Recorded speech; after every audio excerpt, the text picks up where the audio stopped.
Greetings from Williamstown. My name is Brooks Fail from the class of 1988. I have the honor of serving Williams as Director of Alumni Relations. And on behalf of all of us here at the college, we welcome you and thank you for making time to be here for this afternoon's program. This session, Belonging in the Bicentennial, is one of a year-long series of events commemorating the 200th anniversary of the founding of the Williams College Society of Alumni. We hope this session will be one of many stepping stones in this bicentennial year and beyond, as we celebrate and grapple with our past, while also examining our present and curating our collective future. Together, we look to build an inclusive alumni community where all alumni feel they belong. To that end, we are pleased to feature in today's program Kelsey M. Jones, class of 2008 and Distinguished Visiting Professor of Education here at Williams.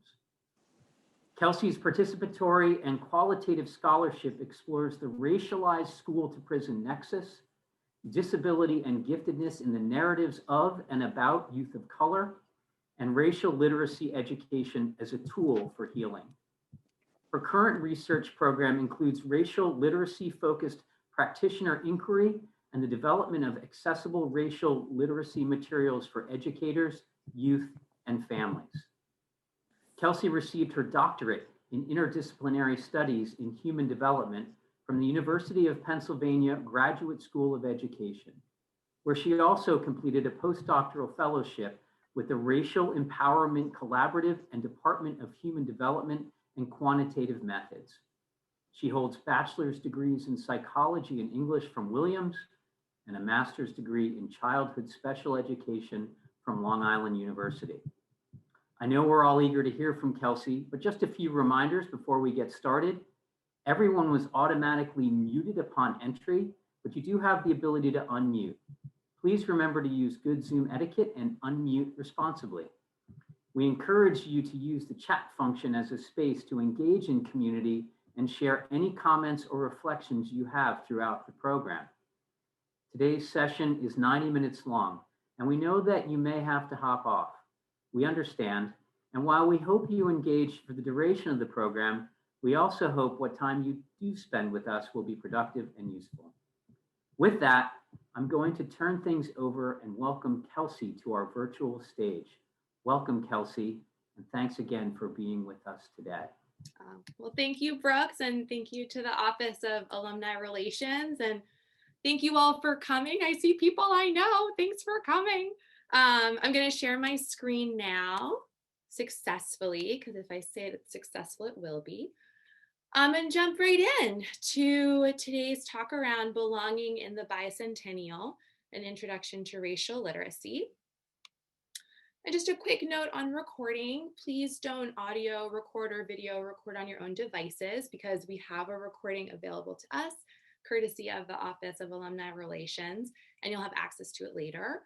And then we'll turn off the recording when it's time for the interactive part of the workshop. And of course, if you have any questions or you want accessible materials from this workshop, I'm so happy to connect, and you can email me at the email address they gave me when I started college a long time ago. So welcome. Everyone in your space is welcomed however you want to show up. So if you have little ones, if you have pets, they're all welcome. You can feel free to rename yourself in the list of participants. And if you are comfortable sharing them, please feel free to include your pronouns like I've done here. And no matter what, I will stick to your name. If it's iPhone 22 or Kelsey Jones, whatever you're comfortable with, I'll go by that.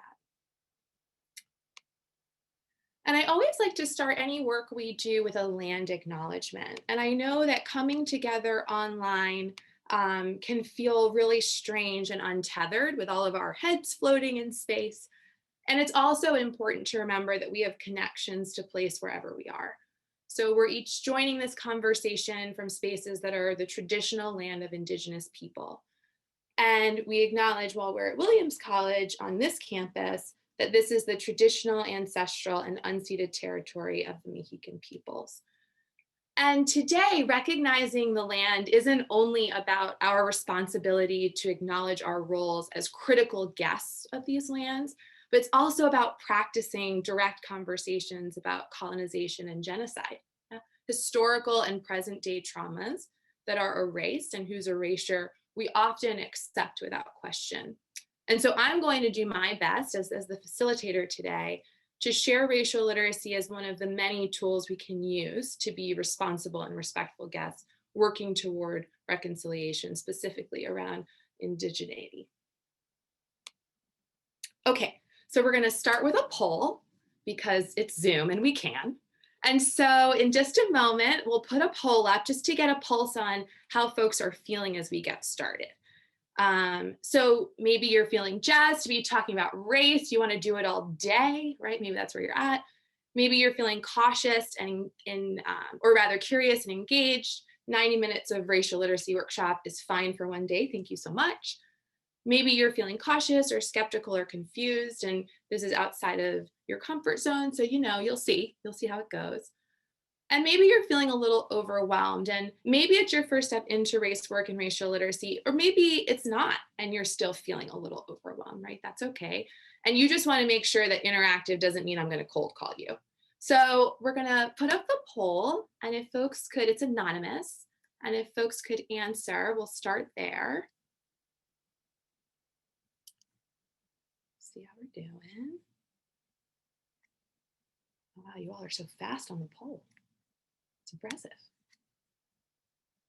Okay. So it's looking like, okay, it slowed down. Cool. So it's looking like most people are feeling curious and engaged. 90 minutes is good for me. Some people want to stay on this Zoom call with me all day. I'm down for it. I'm here for it. And some folks are feeling a little cautious or feeling a little overwhelmed. And I just want to first, before I say anything else, interactive does not mean cold call. I would never do that to you. Interactive means that I'm going to offer an opportunity to be a mindful and active participant in your own learning, because that's the racial literacy way. And I'm also going to offer this framework and share stories of my own. And whatever you're feeling, you're in the right place, and I'm glad you're here. So I'll keep that in mind as we move forward. And I want to talk about why racial literacy is an approach that I use when I'm talking about race, because there are tons of approaches when we talk about race and race work. And one of the reasons why I love racial literacy is because we focus on staying power. So let me give an example. So last spring, while I was facilitating a session with one of my ongoing groups, a participant shared that she was using all of her new time at home during shelter in place to learn songs on a keyboard she'd purchased the previous winter. So she was really excited because every week she was learning a new song on the keyboard. And she also realized that whenever she looked at sheet music, she didn't really know what she was looking at, right? Because she couldn't read the music. And then my brain exploded because this was the best metaphor for race work that I could think of, and I thanked her. And I want to be really clear. It's obviously great to learn new things. I'm not saying you shouldn't learn something new. But if you think about what it takes to learn an instrument, the time and the practice, it's obvious that learning a couple of songs is not going to make you Beethoven overnight. We know that. So why, when it comes to learning how to tackle racial conflict, do we forget what it means to truly learn something new? And so racial literacy is just that. It's about learning to read music. It's about learning the notes. It's about learning what happens when you add new details like a sharp or a flat. It's about learning new ways of putting the notes together to create something, and about what you feel each time you go to sit at the keyboard. It's not about party tricks, showing something to someone, this one thing that you can do, and then really hoping they don't ask you to play something other than Mary Had a Little Lamb. It's about believing that you have the ability to do better than a party trick. And I do racial literacy work because I do believe in people. And I don't think we need a list of rules or like a BuzzFeed's top 10. I think we can do this in a better and more sustained way. And we just need to get more comfortable with practicing. And when we're practicing to learn, and we're not practicing to show. And so that's why I think racial literacy as an approach is a really helpful framework. And so then when we talk about racial literacy and the theme, right, belonging in the bicentennial, here's the thing. If we're going to get good at reading music, we need to get comfortable with reading the context here at Williams. And we're all greeted by the mountains in very different ways, some with warmth, some with indifference, some with skepticism. And finding community at Williams can be a really beautiful thing, and it can also be really confusing and painful, depending on who you are.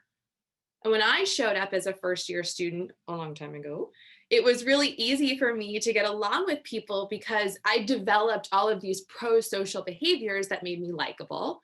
And there may be a few, thanks, Kim. There may be a few people on this call who think you weren't that likable, and you can keep that to yourself, and you don't need to feel free to jump into the chat with your opinions about that. But what a lot of folks didn't understand was that these behaviors were actually born of anxiety. Yeah, I had a really strong sense of stereotype threat, this fear that I would confirm negative stereotypes about Black folks and specifically Black women. And then I'd be excluded or I'd be feared. And then I also had this overwhelming imposter syndrome that was constantly telling me it was only a matter of time until everyone would find out I was a fraud and I didn't belong here. But the thing about belonging, yes, it's complicated. And a wonderful mentor of mine, Dr. Howard Stevenson, who developed and trained me in racial literacy, talks about the difference between belonging and fitting in. And of course, I belonged at Williams. Every student who comes to this campus belongs here. But the question is it an environment where I fit in? Do I feel that my identities are valued, that who I am is celebrated on this campus? And as alum and friends of alum and other folks on the call, do we make room for fitting in? I was really lucky by the end of my undergraduate experience to find these circles and these classes that made me feel part of a community. And I also wish I'd had the opportunity to learn the difference between belonging and fitting in and find that confidence in myself a little earlier on.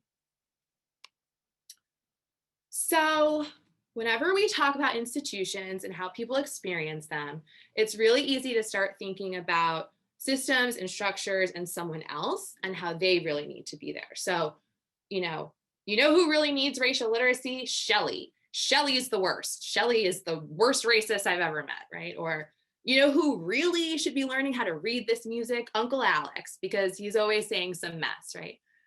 It's super satisfying and super tempting to remind ourselves of how not terrible we are compared to other people. I get it, it's human. But Shelley and Uncle Alex aren't here. You are. So I want to remind you that this racial literacy workshop is just for you. It's an opportunity to think about your responses to racial moments and ways that you would like to grow in self-awareness and racial literacy. And for those of you who are engaged in this work all of the time, and specifically folks of color, thank you. And this workshop is just for you too, because it is truly work. And I'm doing this because I was invited to facilitate, and I engage in very specific ways when I'm asked to do something as a professional. And I also value the boundaries around work, and I encourage you to do the same. I don't facilitate and teach all of the time. I make choices about when and where, because in order for the work to be sustainable, my humanity must also be sustained. So to you all, I encourage you to take this time to focus on you, because I got this, and you don't have to do any work today. So I keep talking about racial literacy, and you're like, okay, are we going to get to it? So here it is. So what is racial literacy? So racial literacy is first and foremost the ability to read and interpret a racial moment. So I think of it like this. Imagine that you are with a bunch of people and you start smelling in the air that like a fight's about to happen. It's like West Side Story. I don't know what your life is, but just imagine that, yeah? And so you're smelling it, people are getting antsy, you kind of feel the rumble happening, and you're there with your friend, and you turn to your friend and you're like, what's up, And your friend looks at you and says, we should really get pizza for dinner. I think that would be a great choice. And you realize in that moment that this friend is useless to you in a moment of conflict, and you're on your own, yeah? Or maybe you are that friend, and so that's something you might want to explore. But the idea is your friend is not reading the situation. Something is happening, and your friend's not reading it. They don't get it. Yeah. And so in racial literacy, we want to be able to read that this is a racial moment. Something racial is happening right now. And then once I can read the moment, can I interpret what makes it racial? So I know it's racial. Could I tell you why? These are the actions. These are the words that signal that this is a racial moment. And then I want to be able to recast any feelings that are coming up for me in this racial moment. So I'm going to take stock of what I'm thinking and what I'm feeling and pay attention to how I'm being present in this racial moment, hopefully, so that I can then move into resolving any kinds of big emotions that I'm feeling.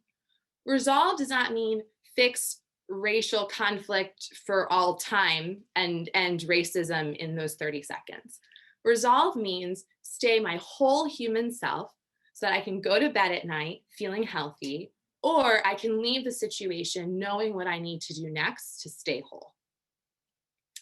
And when we talk about racial literacy, we use a few terms that might be familiar to some and a little unfamiliar to others. I wanted to be sure to talk about what I mean when I talk about them.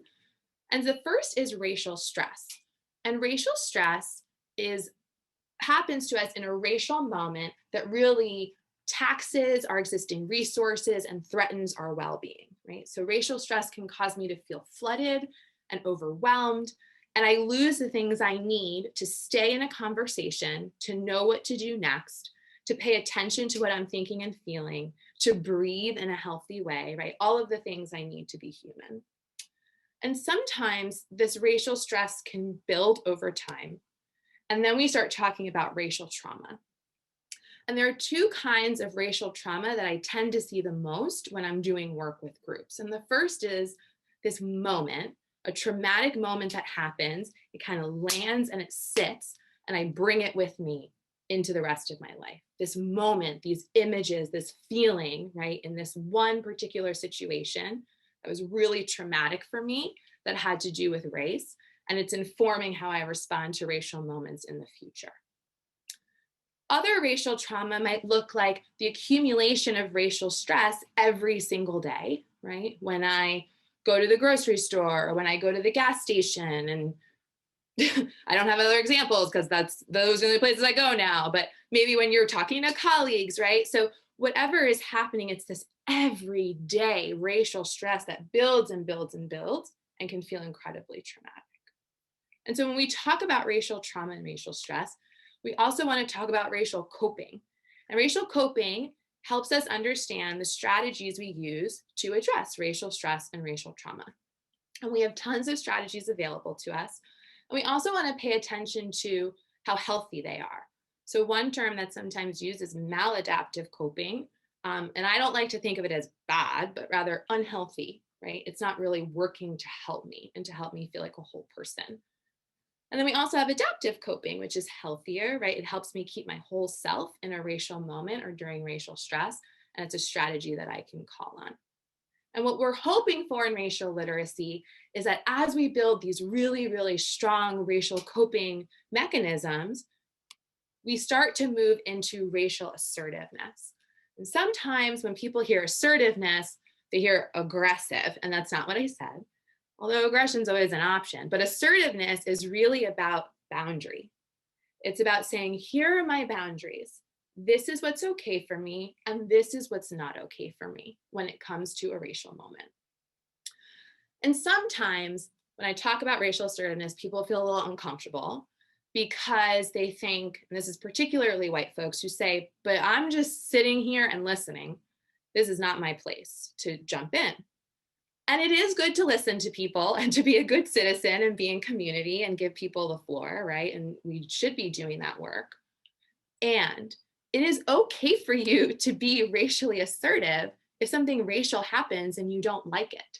And so the example that I give is with my partner, who is wonderful and whose permission I have to use him as an example, who is a white man. And we talk a lot about how in a racial moment, I don't need him to be angry on my behalf. I am super capable of being angry all by my lonesome. And I don't need him to step in on my behalf because, I'm scrappy. I got this. he can be upset just because he's a person who saw something racial happen and he didn't like it. It's okay for him to say, I don't like the thing that happened because I'm a human being witnessing it, right? So part of racial literacy is also building that skill to say, you don't need to do anything on behalf of anyone else and cross into their boundaries, right, and speak for them. You're really doing this work again for you. So when we think about racial assertiveness, when we think about racial stress, we have assumptions in racial literacy that help us understand very human behavior. So the first is that racial stress matters, not just general stress. So if you didn't know already, we're just not good at talking about race. We're just not, we're socialized not to do it. We're told not to do it. So then when we have to do it, we're really bad at it. And so when we talk about racial stress, we have to give it a very unique attention. I never meet people when I say, how's work going? I've never met anyone who says, I love everyone I work with. I always feel valued and appreciated. It's the best thing that's ever happened to me, right? If you found that job, put it in the chat because I think people want to know.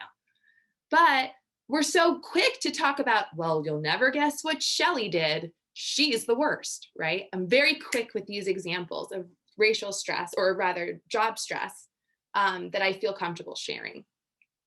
It's very rare that I ask someone how they're doing and they say, my racial stress is just through the roof. I really need to work on my racial coping strategies. That never happens to me. And so we really have to think about, how do we talk about racial stress in its own unique way, given its unique history, particularly in this country. And we also believe that racial encounters matter more than racial symbols. And so when I talk about racial encounters, I'm talking about what happens in these face-to-face moments. So a symbol might be when I was coming out of college and around 2008, and then again in 2012, I'd be on the subway or on the street, and this happened to me many times, and someone would stop me just to tell me that they really liked Obama. And it was weird. And after a while, I just started getting cheeky and I would say, I'm going to tell him the next time we're at our Black people meeting. I will let him know after I ask where Michelle is, because that's always what I want to know. Where's Michelle? How do I become best friends with Michelle? So, right, that's a symbol. That person wants me to know something about them and they think that they can get that information to me through Obama. Or when I used to do this work with an advisor of mine, and someone would say, my great grandfather walked with Dr. Martin Luther King Jr. And I'd say, that's not the right century. Like, that's not even, we're off somewhere, right? Or who they voted for, or social media, which is really, really hard. And I'm not saying that family stories that make us proud or activism in all of its beautiful forms aren't important. What I'm saying is that it doesn't tell me anything about how racially literate you are in a moment, right? It tells me that you have this information and you know the right terms, the right language. But what about in 30 seconds or less when something racial happens? What do you do, right? That is more important to me in terms of assessing your racial literacy. And mine as well. So in these moments of face-to-face racial encounters, we also know racial stress can affect our thoughts and our behaviors and our emotions. And the example that I like to give is when I was working with a teacher who was working so hard, a second grade teacher, a white woman who was working in a school that was predominantly young people of color. And so I went in and she was telling me, you just don't understand, Kelsey, like, it is tough out here. I'm like, tell me, baby, tell me about it. She's like, okay, listen, this one kid whose grandmother just passed away and who was also raising him got up in the middle of circle time and stood on a chair and started singing happy birthday. And then she stopped talking and I just didn't understand how to follow because I'm still waiting for this terrible little child to be described to me. And it's like, oh, I think that we're interpreting this the wrong way, right? This person, despite all of her best intentions, was so stressed out by the kids that she forgot everything she knew about child development. 7-year-olds get on chairs and sing happy birthday. The question is, whose birthday is it? That's what you should really be asking, right? What information did I miss? Because I should be celebrating with you. We also know that kids process grief in really different ways than adults. And it sounds like this little one had really been through it. So in this moment, this racial stress was keeping the teacher from accessing all of that knowledge she had about children, which is a big part of her job. And then it affected her behavior because she proceeded to discipline this child for being a child, right? So it altered her actions. And it also altered her emotions because it changed how she felt about him, right? She felt negatively. And so racial stress can sometimes create this filter where we see everything so negatively, or that stress is flooding us. So we lose access to all of the things that we know we need personally and professionally. And since we're talking about children, racial stress is observable. People can see you. I know we all think we're really good about hiding stuff, but we're not. And if any of you know a small child, you know they will tell you what you look like. I used to teach second, third, and fourth graders. And if I came in tired, they would say, Miss Jones, you looked better yesterday. What happened? That's verbatim something a child said to me, which was true. Or you have bags under your eyes. I had 2 kids who used to do this just to show me how haggard I looked. I love kids because they're so honest and they'll just tell you right away, right? I've also been told I don't have a face for Zoom, which is not people telling me I'm unattractive, but rather I'm very expressive, right? People can see me being me. So I always have to really pay attention to what my face looks like on Zoom. But this idea that we're hiding our stress, I think, is just so dehumanizing. And it's a challenge we set for ourselves that we don't need to. So instead of working on hiding what you're experiencing, because people can see you anyway, why not focus on what it would look like to manage your stress, to navigate it, to come back into your body and into your thoughts and think, you know what, I'm stressed out right now, but I have strategies available to me to stay present. This is really hard. When we talk about racial literacy, we talk about racial competence, not character. It's not a morality issue. And I understand why it feels this way. We're really not good at talking about race. So we get really scared and we get really rigid. And then we come up with really unhelpful rules to help us feel safe in a moment of racial conflict. And those rules lead us to an either or understanding of race, right? So we start talking about race as good, bad, racist, not racist, and we get stuck in there. We've all messed up and we will all mess up again. I do this for a living and I mess up too. I'm a Black woman and I make racial mistakes.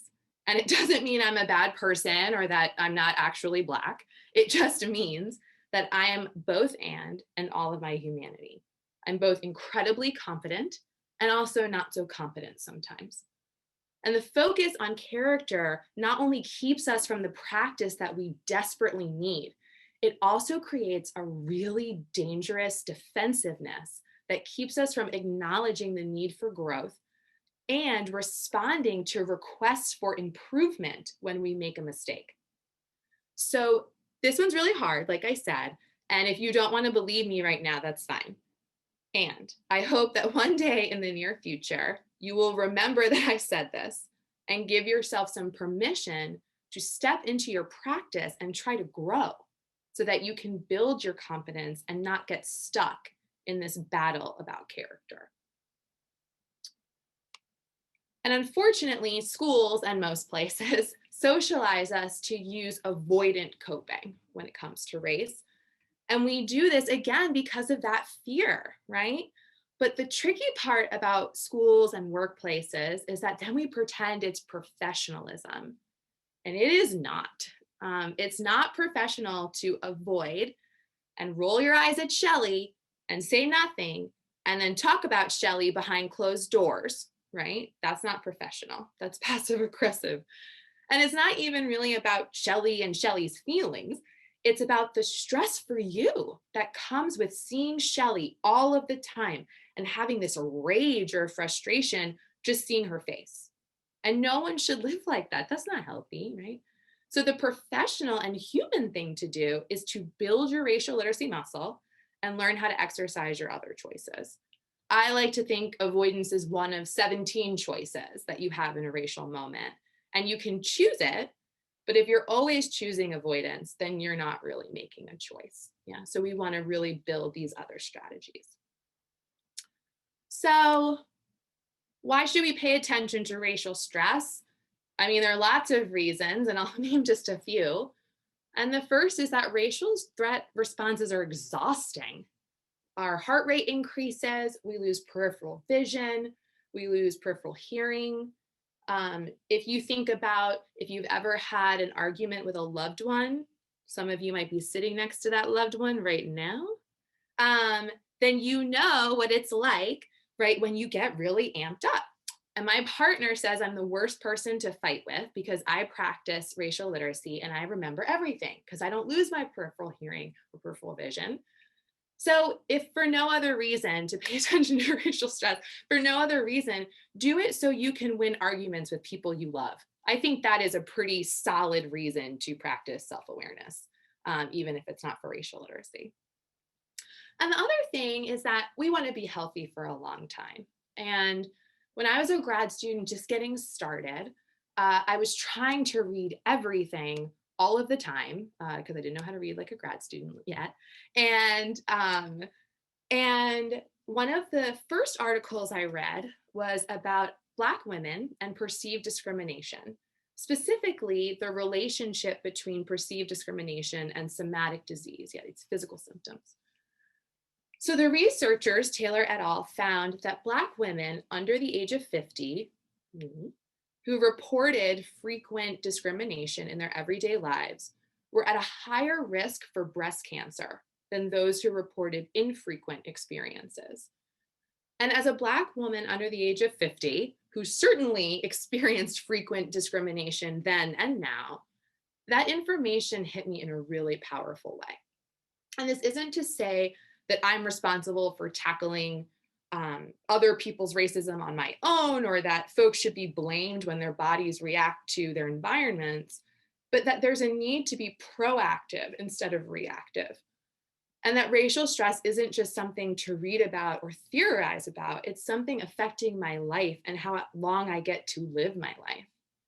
And I need to be alive for a really long time because I have a lot of things to do and places to go. So when I share this framework with you, I want you to know that it's not just something I study, it's something I practice because I have to actively choose a healthier life than the one that I was living. And you know, this study focused on Black women and also bodies are bodies. All humans are vulnerable to holding stress in ways that are unhealthy because that's what many of us were socialized to do. And our bodies absorb that stress. And so if you have any interest in this area, I highly recommend the book, The Body Keeps the Score by Vander Kolk.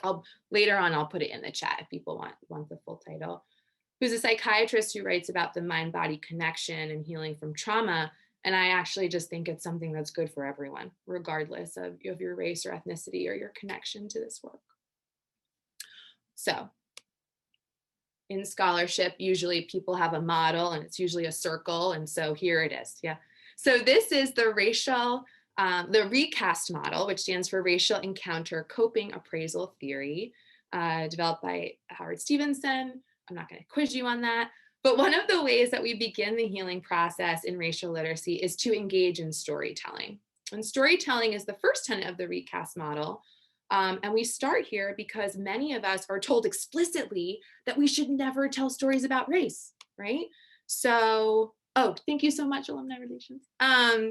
So then we don't know how to share our racial stories. We're really bad at it. So we build the storytelling skill to know our racial stories, to love our racial stories, no matter what they are, and to make sense of how these stories inform our current approaches to racial interactions. It's also important because no one can tell my story better than I can. So why would I leave that work for someone else to do, right? That's my work to do, to tell my story as I understand it. The second is journaling. And if anyone practices journaling, journaling helps us access new levels of detail, different kinds of emotions. It helps us process all of the things that come up when we share story. Um, and the third in the green is relaxation. And what we're talking about here are those racial coping strategies I mentioned earlier. As I tell my story, emotions start to come up, I'm journaling, new details come in. How do I take care of myself in the moment so that I don't feel overwhelmed by those emotions? The fourth, debating, in the blue, is what I can start to practice when I know my story, how it informs my approaches. I know what I need to stay healthy. And so I can stay present in a debate. And in my work, when I'm debating because I need better for kids. So it's serious, So if I'm in a debate, it's on. But I need to be able to do it in a way that's healthy, where I don't feel out of control over my body and my mind, but I feel very much present with what I'm feeling and thinking. And then the last piece in the purple is role playing. And if we were together all day and for 20 to 30 hours, at the very end, I would ask you to role play. And this is where we start to think about racial moments we're anticipating that are giving us racial stress, and they're not even here yet. And so I would ask you to share what it is. You would assign me a role, you'd assign someone else in the group a role, and then we'd try it out, we'd practice it. Because if you think that you can enter into a stressful situation without any practice, you're in for a surprise, my friend. And we want you to be more prepared than that. Cool, I'm glad you take this model. I do too. It's so good, right? And it's really accessible. And we do this with young people who are so good at it. So good. So if you need help with any of this, just find a person who is still shameless, like a 7-year-old, and they will just do it and they'll shame you. But we'll learn really quickly from the younger people because they just dive right in. It's really, really beautiful. Okay, so I just talked about practice, and I said practice before, and I just want to prep you because remember I talked about practice before. So in a few minutes, I'm going to ask you to journal about your first memory of race or racial moment, and I'm going to go first. And I understand that our stories are really personal. And so your journal and your story will be private. And I'm only going to ask you to think about what you notice about yourself with a partner. And you'll only need audio or access to the chat in your breakout room. So you don't need to feel pressured into turning on your camera. Like I'm very sensitive to that. And if you're feeling nervous, I totally get it because that's human. And I encourage you to stay present because the interactive part is the best part. One, I stop talking. And then two, you get to try it out and start to grow this muscle and engaging in that racial literacy work just for you. Yeah. So if you're feeling nervous, I got you. Would not ask you to do something that I would think would put you in any danger. So just try to stay present if you're able to stay. And I can offer you a strategy for that nervousness. So in racial literacy, we really focus on mindfulness. And if you practice mindfulness or breath work already, you might have something that works for you. If you don't, I want to offer this up to you so you don't feel kind of like lost in the wind. So when we talk about coping with racial stress, we start first with the first C, calculate. And so on a scale of 1 to 10, I want to get a sense of what I'm feeling and how intense it is. So a 1 is like an anthill. I see it, I keep it moving. 5 is like a mountain or a large hill, depending on how much you like the outdoors. If I have the right boots, I have hiking poles, I have water, I have a sweatband, something like that, then I know I'm going to be okay. I'm going to make it, but it's going to be a little effort. A 10 we think of as like a racial stress tornado. It's coming at me. I got nothing, right? And sometimes I can feel a 10 of joy too. Like I'm so joyful. I don't know what to do with myself, right? But the idea is that it's really overwhelming. So I know when I was getting ready to do this, I was definitely feeling a little anxious because, you're presenting stuff and it's recorded and it's human. And it's probably like at around a 6, right? I was like, okay, got to get that water, got to get those hiking poles. The next thing I do is I think about locating, right? So what's happening to my body in this moment? And for some of us, we might feel our bodies responding to stress before we know we're stressed out. So I say this vulnerably, just put it out there. I'm a very sweaty person. If I meet someone for the first time, I'm wearing black, usually a sweater. It's just what it is. So sometimes I feel myself getting a little clammy before I even realize I'm having a strong emotion. Some people tap their legs, some people, their heart rate goes up, some folks to play with a pencil or whatever it is, right? So what's happening in your body? The second C is communicate. So you want to think about the messages going through your mind in this moment. So for me, it was, I'm feeling anxious at a 6. I'm super sweaty, obviously, right? And my imposter syndrome is like really running rampant. Here she comes. And I'm worried I'll look like a fraud, like I'll make a mistake, right? Things are happening. So that's what's happening for me. The thing about communicating and knowing what we're experiencing in our minds is that it helps us to then reach out to someone else and get some help. Because then if I tell someone, hey, I'm feeling super anxious at a 6, that person can say to me, oh, you know what? Try this. This always works for you. You're great. My partner likes to tell me I'm the GOAT, which I really appreciate, right? So you're the GOAT of your own experience. And then the last piece is, now I know all of these things, I need something to do with it.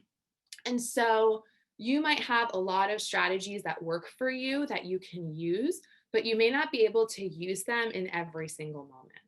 So in a moment of stress, our sympathetic nervous system's doing a great job of responding, trying to keep us safe. And we can say, thank you so much. I don't need you right now, but thanks for the heads up. And then we don't want to get stuck in this flood. And we might have strategies like going for a run or something like that that work, but I can't just get up and do that now, right? So if I feel flooded during this workshop, I can't just leave and go home and watch Murder, She Wrote. That's like not appropriate. I have to stay here with you because I made an obligation. I'm obligated to, right? I made a commitment. So we always have our breath. And I'm a really big fan of breathing 3 counts in and 6 counts out, so I can focus on that really slow exhale and relax my muscles. And when I'm breathing into my belly as opposed to breathing into my ribs or my chest. Because when we breathe into those areas, that actually gets us more amped up. That's activating breath. And what we're trying to do is slow it down. So in a moment of stress, specifically racial stress, I always have my breath available to me. So now I'm going to try to use this while I share my story with you, because I promised I would go first. And then we'll give it a try as a group. So I grew up in New Jersey, which is an amazing state. Don't let anyone tell you otherwise. It is no country's armpit. New Jersey is amazing. And I grew up in Central Jersey, which is also real and a thing. There's not just North and South, there's Central. And both of my parents are Black Jamaican immigrants. And so in many ways, my house was also like little Jamaica. It was a really wonderful place. I had a best friend who I will call Allie for the purposes of this Zoom. And we did everything together as 2 Jersey girls from Central Jersey. We did that. We had ballet together. We went to this ice cream shop together, all of these great things. And my mom would call us Ebony and Ivory, which I didn't really get at the time. But I'm sure you can guess from context clues that she was, and as far as I know, continues to be white.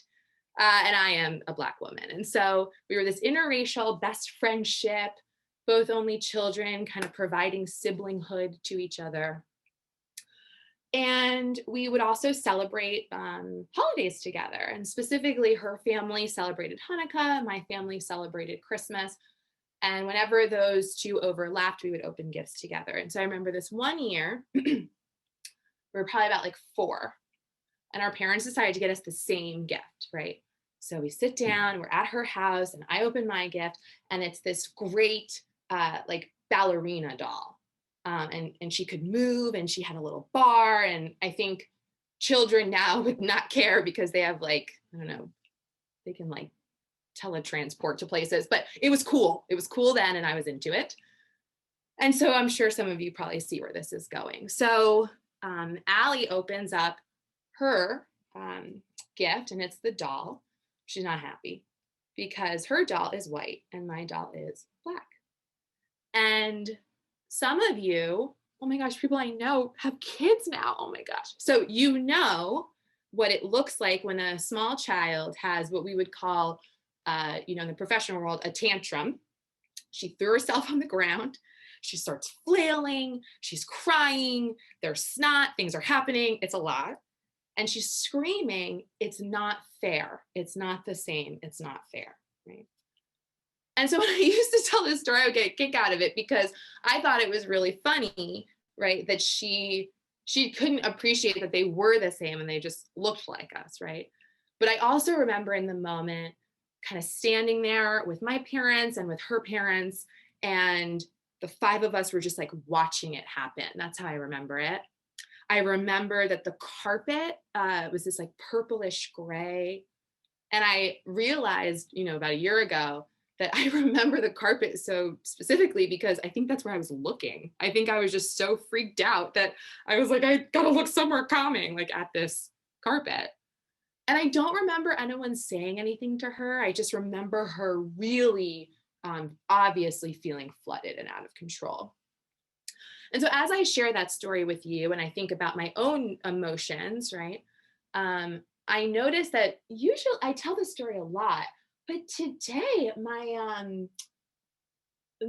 nervousness around it is kind of high. It's like at a 7, and I'm trying to make sense of that. But I think it's because I feel very protective of all of the people in that story. So maybe it's nervousness and defensiveness, because I feel always really protective of my parents. I don't want you to think like my parents weren't teaching me about race and I was confused and no one said anything. And, it's just two kids running like, with no adult supervision, couldn't make sense of their world, right? I always feel defensive around that because that wasn't the case. And I also feel really defensive of Allie because I also don't want you to think that story is about what a terrible kid she was, because that's not true. She was just really confused. She was 4 and she was confused. So I'm noticing that. But now that I've said it, it's actually probably closer to like a 4. Locate. Well, I'm always sweaty, so I'm sweating, obviously. And I'm also noticing that words feel like they're getting kind of caught in the back of my throat a little bit. So I've noticed I'm kind of on the balls of my feet a little more, like I'm trying to push them out. So I'm actually trying to step back a little bit and notice that, kind of feel a little pain in the small of my back because I think I'm holding tension back there. So I'm just going to do this while I talk to you, kind of get that out. And I'm thinking to myself when I said, I feel defensive of the people in the story. And I'm also thinking about, when you're 4 and you have a sense of who you are, right? Because I didn't panic about the dolls, that I knew I was Black. I knew we were different. And so then I always think, well, I wonder what else I knew when I was 4, right? And how I was being perceived as a little Black girl, and what other things were happening that I maybe don't have as much access to. And that always slows me down a little bit to think, wow, like, what else did I know? And how is that affecting me? And how did I bring that with me? And then in terms of breathe and exhale, with stuff like this, I'm like, oh, don't be a hypocrite. You told them to breathe. I'm trying to breathe. I'm very much looking forward to when I don't have to keep talking. And so I can really take a nice belly breath. But I'm also mindful of time and want us to have enough time to be interactive together. And that is my first memory of a racial moment. So that's what we're doing here. Yeah, that's the deal. So what I'm going to ask you all to do now is, cool. Oh, and I'm on time. This is a good day.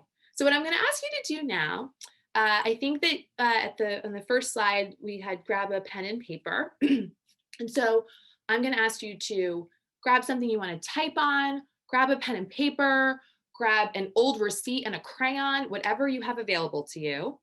And we're going to take about 3 minutes for you to do a little journaling about your first memory of race or racial moment. Like I said, your story's private. We'll then come back together and we'll put folks in pairs and you'll say hello, nice to meet you, and then you'll share just what the experience was like for you. We'll do about 3 minutes per person. And then we're going to come back as a group. And the only thing I'm going to ask is, what did you notice about yourself while you were sharing with your partner? That's it. And you can feel free to jump in however you want to. And we're going to have the recording off at that point, so folks can feel free to share and know it will stay here in the group. Okay, does anyone have any questions? All right, okay. Leila and Kate, we did it. I stuck to time. I'm gonna stop talking so I go over time. You know what I mean? I don't wanna ruin the effect here. So I'm gonna set a timer for 3 minutes. You can feel free to journal in however it feels comfortable for you. If you wanna turn off your camera or anything like that, that's cool. And then I'll let you know when 3 minutes are up. Okay, happy journaling.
Okay. So if you want to finish up the thought that you're on, and I know some folks, like, of course, it's a work day and do what you have to do, but if you can stay, I think we'll move into getting folks into pairs for this next part. So again, you're just sharing about things you noticed about yourself, introducing yourself if you don't know each other, and just stuff that you noticed, stuff that came up for you, and then we'll come back together. We'll do about 3 minutes per person, and then we'll come back. So if you really want to think about other people, if you're really having a hard time, here's the bonus. When you take care of yourself, you're actually doing other people a service, because your self-awareness is going to make our interactions about race a lot healthier, a lot more humanizing, and a lot more productive, even if we disagree, even if we need to work really hard to come to a common understanding. And then I'll say this, because as a person, and some of you know this about me, I'm looking at Tony. And Jen, hi! Hi! Tony knows this. I did not sleep when I was here. I was always awake. I did not sleep. Yeah. And I took a lot of pride in not sleeping. I was always awake. Whatever time it was, you could find me somewhere. That's really unhealthy. Don't do that. And I think about wokeness in the same way, right? So if you are woke all of the time, or you spend all of your time trying to get everyone else to wake up, then you are tired. You are not rested. You don't sleep, right? And when that fight is about to happen and I look at you and you're so tired, all you can think about is pizza, we have a problem. So I'm going to need you to rest. We need well-rested folks out here if we're going to be doing sustained racial literacy work. Yeah, not BuzzFeed's top 10, sustained good work. And some of you might be thinking, but I'm not perfect yet. And then this is when I say, with love, you beautiful sunflower, you didn't listen to me. Because the first thing I told you was that that's not what this is. I did not promise you perfection. I did not say I was going to solve all of your racial problems, you beautiful sunflower. I said that this is practice work. It takes a really long time. And so we have to build that muscle. We have to build those skills. And it's going to be really hard. And you're going to make some mistakes and people are going to be mad at you and you're going to be mad at yourself and you're going to be mad at other people. And you're also going to be okay. You're going to be okay. Because just like anything else, just how you've built the careers you have now, have you built the relationships you have now, it just takes time. And so if you're out there in the world and you practice a racially literate move, and I'm even like seeing in the chat, hold on one second, that people were having emotional responses and sharing with each other, right? Like all of this stuff is so, so important. And so if you're doing that somewhere, I will know. I will hear it in the distance. I will send you every gold star I have, because we all know Williams folks love a gold star. I will send them all to you. And I will be so, so happy and so, so proud. But that's really the way that we do this kind of work and move on. So, oh my gosh, I did it. Kate and Layla, I did it. I'm like on time. This has never happened before. So with 2 minutes to spare, I just want to say thank you so much. If you have any questions, feel free to email me. For those of you I know from a long time ago and also from this year, hi Richard. Thank you so much for coming. And I really appreciate seeing you. And feel free to reach out anytime. Thank you. Oh, thanks. You're a beautiful sunflower too. And thank you too to the Office of Alumni Relations for inviting me. This was such a blast. I'm really, really glad I had the opportunity to do that. Very healing for me. So thank you. Thank you. Very good. Thanks, everyone. Thanks, Kelsey. Bye. Bye, Kelsey. Bye. I also leave you emails. I'm going to get to it this week. Bye. Bye.